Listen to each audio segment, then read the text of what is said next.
18th century से 20th century तक कई महान वैज्ञानिक और डॉक्टर्स हुए हैं जिनके रिसर्च से विज्ञान ने काफ़ी तरक्की की। उन्होंने इस तरह के एक्सपेरिमेंट्स किए जिनके बारे में आप कल्पना भी नहीं कर सकते, फिर वो चाहे मृत शरीर को जीवित करने की बात हो या फिर लोगों को महीनों तक भूखा रखने की। उस समय एनेस्थीसिया भी नहीं होता था और डॉक्टर्स बिना बेहोश किए ही मरीजों का ऑपरेशन किया करते थे। कई प्रकार की दवाइयाँ लोगों पर टेस्ट की जाती थी। कुछ प्रयोग तो बहुत ही ज़्यादा खतरनाक होते थे। एक दवा से तो एक शख्स के नीचे की ठुड्डी ही टूट गई थी। महिलाओं की खूबसूरती बढ़ाने वाले ब्यूटी प्रोडक्ट्स भी मार्केट में आए।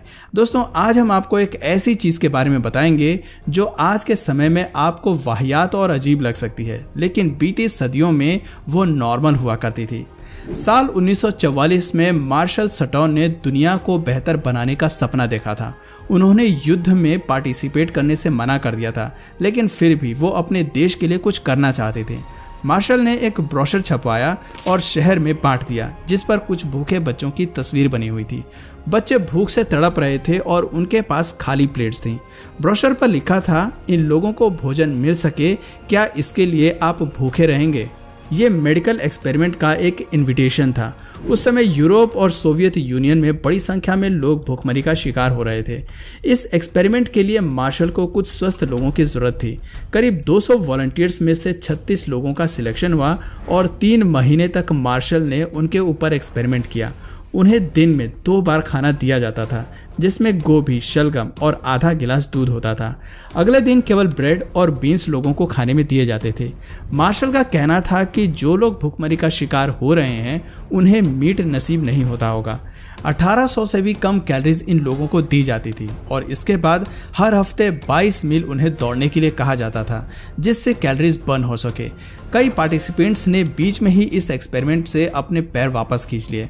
कुछ समय बाद लोगों की बॉडी वेट में 25% तक की कमी देखी गई। कुछ लोगों को एनीमिया हो गया तो कुछ और समस्याएं भी लोगों को हुई। लोगों के पैर कांटे की तरह सूखने लगे थे। रिसर्च में पाया गया कि लोगों को दोबारा स्वस्थ होने में कई महीनों और यहाँ तक कि सालों का वक्त लग सकता था।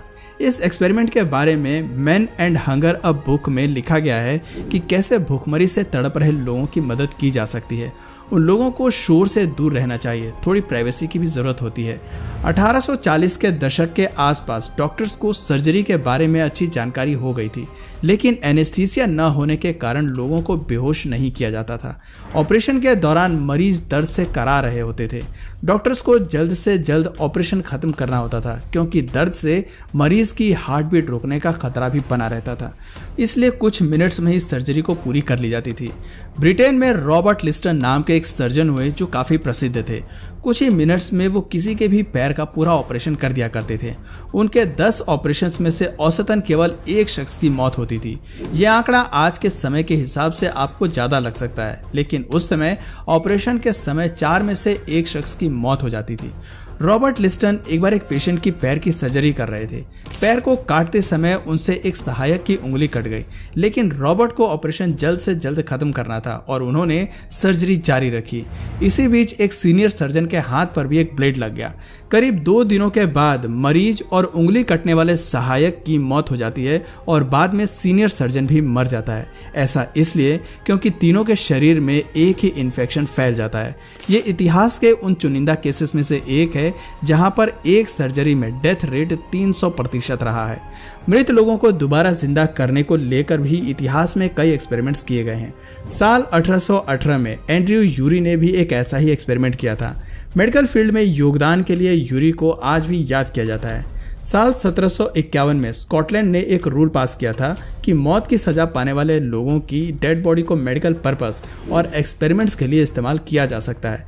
यूरी ने 14 नवंबर 1818 को एक एक्सपेरिमेंट किया। उनका दावा था कि वो एक मरे हुए शख्स को इलेक्ट्रिक करंट से जिंदा कर देंगे। असल में एक मेंढक के मृत शरीर में यदि करंट डाल दिया जाए तो उसकी मांसपेशियों में मूवमेंट होती है।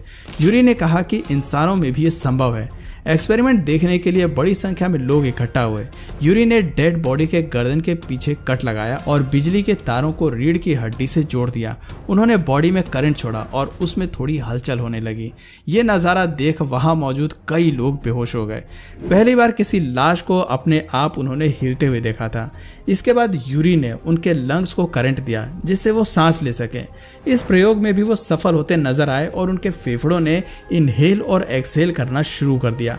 हालांकि बाद में उन्होंने कहा कि बॉडी में खून की कमी के कारण वो लाश जिंदा नहीं हो पाई। आज भी हार्ट अटैक के दौरान या दिल की धड़कन रुक जाने पर डॉक्टर्स शॉक थेरेपी का यूज करते हैं। 20वीं सदी में डॉक्टर्स दवाइयों को लेकर कई प्रयोग करते थे। बैली कोई प्रोफेशनल नहीं थे क्योंकि उन्होंने कॉलेज की पढ़ाई बीच में ही छोड़ दी थी, लेकिन इसके बावजूद वो लोगों को ये विश्वास दिलाने में सफल हो गए कि उनकी दवाई काफ़ी असरदार है। तेज दर्द हो, सेक्सुअल पावर बढ़ानी हो या कोई अन्य शारीरिक समस्या, उनकी दवाई कई चीज़ों में असरदार बताई गई है। लोगों ने रेडिथोर का प्रयोग करना शुरू किया और उसके पॉजिटिव इफेक्ट सामने आए। बैली की टीम का कहना था कि बहुत कम मात्रा में ये दवाई लेने से फ़ायदा होता है, लेकिन इसके साइड इफ़ेक्ट्स के बारे में उन्होंने कभी नहीं बताया। एक शख्स ट्रेन में सफ़र करते समय अपनी सीट से नीचे गिर जाता है और उसकी बाहों में चोट आ जाती है। दर्द कम करने के लिए डॉक्टर्स उसे 1 चम्मच रेडिथोर लेने का सुझाव देते हैं, लेकिन उस शख्स को रेडिथोर इतनी पसंद आती है कि वो रोज़ाना 1 बोतल रेडिथोर का सेवन करना शुरू कर देता है। कुछ ही दिनों में वो अपनी खुराक 2 बोतल रोज़ाना कर देता है और 1 साल के बाद वो 3 बोतल रेडिथोर का सेवन करने लग जाता है।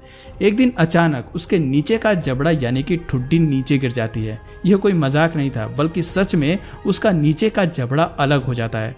शख्स को दर्द भी नहीं होता क्योंकि उसकी नसों ने भी रिस्पॉन्स करना बंद कर दिया था।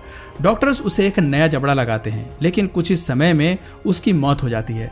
साल 1965 में उसकी बॉडी पर एक्सपेरिमेंट किया गया तो पाया गया कि मौत के 33 सालों के बाद भी उसकी बॉडी में रेडियम के ट्रेसेस मौजूद थे। बैली की दवाई रेडिथोर पर सरकार ने बैन लगा दिया था। दोस्तों, रेडियम का इस्तेमाल महिलाओं की ब्यूटी प्रोडक्ट्स बनाने में भी किया गया। 1930 में एलेक्सिस मॉसली ने स्किन टोन इंप्रूव करने के लिए थोर रेडियन नाम का एक प्रोडक्ट बनाया जिसमें रेडियम का इस्तेमाल किया गया। उन्होंने कहा कि शहरों में रहने वाले लोगों को धूप नहीं मिल पा रही है, जिस वजह से उनकी स्किन का टोन खराब होता जा रहा है। ऐसे में वो लिक्विड सनशाइन का इस्तेमाल कर सकते हैं, यानी उन्होंने अपने प्रोडक्ट्स को लिक्विड सनशाइन के तौर पर बेचना शुरू किया। लिपस्टिक और कई क्रीम्स भी इस कंपनी ने बनाई जिन्हें महिलाओं ने पसंद किया। हालांकि इनके साइड इफेक्ट्स के बारे में उस समय महिलाओं को मालूम नहीं था। आज भी दुनिया के कुछ हिस्सों में रेडियम का इस्तेमाल ब्यूटी प्रोडक्ट्स में किया जाता है। 18वीं शताब्दी से 20वीं शताब्दी तक और भी कई ऐसी घटनाएं हुई हैं जिन्हें जानकर आप काफ़ी हैरान हो जाएंगे। ब्यूटी कॉन्टेस्टेंट्स उस समय भी आयोजित किए जाते थे, लेकिन उस समय की प्रतियोगिताएं आज से काफ़ी अलग हुआ करती थी। महिलाओं को अपने शरीर को पूरा ढकना होता था और केवल उनकी आंखें खुली रहती थी। उनकी आंखों की सुंदरता के आधार पर विजेता का चयन होता था। कुछ प्रतियोगिताओं में महिलाओं की टांगों पर कोई कपड़ा नहीं होता था और उन्हें एक पंक्ति में खड़ा कर दिया जाता था। जज सभी महिलाओं की टांगों का निरीक्षण करते और उसके बाद अपना फैसला सुनाते। सुंदरता और अच्छा दिखना जितना आज जरूरी है, उससे कहीं अधिक जरूरी पहले हुआ करता था। सन 1867 से लेकर 1974 तक अमेरिका के कई हिस्सों में ये कानून बना दिया गया कि बीमार लोग या फिर हैंडीकैप्ड लोग सार्वजनिक तौर पर नजर नहीं आ सकते थे। यानी कि अगर कोई विकलांग है तो वो घर से बाहर नहीं निकल सकता था, और यदि वो किसी को नजर आ गए तो उनके ऊपर $1 का फाइन लगा दिया जाता था, जो उस समय के हिसाब से काफी बड़ी रकम हुआ करती थी। पब्लिक प्लेस पर नजर आने पर उन्हें जेल में भी डाल दिया जाता था, मानो बीमार होना या विकलांग होना कोई बहुत बड़ा दोष हो। सबसे अधिक गोल्ड फिश खाने की प्रतियोगिता का भी आयोजन किया जाता था। पोस्टमार्टम फोटोग्राफी और डेड बॉडी का फोटोशूट भी लोग कराया करते थे और मृत शख्स की फोटो परिवार के लोग घर में लगाते या लॉकेट में रख लिया करते थे। गार्डन सजाने के लिए अमीर लोग हर्मिट्स का इस्तेमाल किया करते थे। हर्मिट्स जीवित लोग होते थे जो एक स्पेशल कॉस्ट्यूम या वेशभूषा पहनकर पूरे दिन गार्डन में खड़े रहते या बैठे रहते थे। उन्हें एक पुतला बनकर रहना होता था और अमीर लोग केवल गार्डन की सुंदरता बढ़ाने के लिए हर्मिट्स का इस्तेमाल किया करते थे। दोस्तों, जो लोग जीवन में शांति और सुकून की जिंदगी जीना चाहते थे वो लोग ऐसी जॉब में दिलचस्पी दिखाया करते थे। क्या आप इस तरह की नौकरी करना पसंद करेंगे जहां आपको पूरे दिन बस एक पुतला बनकर ही रहना है? हमें नीचे कमेंट सेक्शन में जरूर बताइएगा। और अगर इस वीडियो से आपको कुछ नया जानने या सीखने को मिला या फिर इंटरेस्टिंग लगा तो प्लीज़ इस वीडियो को एक लाइक करके अपने फ्रेंड्स और फैमिली में से ज़रूर शेयर करें। और यदि आप इस चैनल पर नए हैं तो प्लीज़ इस चैनल को सब्सक्राइब करके बेल नोटिफिकेशन आइकन को ऑन कर लीजिए ताकि हमारे आने वाले वीडियोज़ आप मिस ना करें। मिलते हैं फिर किसी वीडियो में नए टॉपिक के साथ, तब तक के लिए नमस्कार।